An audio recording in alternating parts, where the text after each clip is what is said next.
আসসালামু আলাইকুম। রমজানের দিনগুলো না অসম্ভব সুন্দর, তাই না?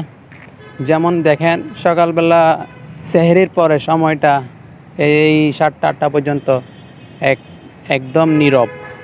তেমনি বিকালবেলায় সন্ধ্যার আগে ইফতারের সময়টা দেখেন মানুষের কি তাড়াহুড়ো, কি দৌড়াদৌড়ি। এই সময়গুলো পাওয়ার জন্য আমাদের পুরো একটা বছর ওয়েট করতে হয়। ১১ মাস পরে আমরা এই মাহে রমজানের মাসটা পাই। তো মাহে রমজানের মাসটা পাওয়াতে আমাদের মুসলিমদের অনেক ধরনের চেঞ্জ আসে অনেকের মধ্যে। ধরেন অনেকে অনেক খারাপ কাজে লিপ্ত থাকলে অন্তত এই ১ মাসও কি ওইটা চেঞ্জ হয়ে যায়। তো যার কারণে রমজান মাসটা হলো বাকি ১১ মাসের চাইতে আলাদা। তো রমজান মাস বলতে বলতে আজকে অলরেডি ১৬ রমজান শেষ, আগামীকালকে ১৭ রমজান। বলতে বলতে দিনগুলো শেষ হয়ে যাচ্ছে, তেমনি আমাদের জীবন থেকেও প্রত্যেকটা দিন শেষ হয়ে যাচ্ছে। এখন তো রমজান মাস শেষ হয়ে যাচ্ছে, এই যে ইফতারের আগ মুহূর্ত সময়টা অনেক মিস করবো ১ বছরের জন্য।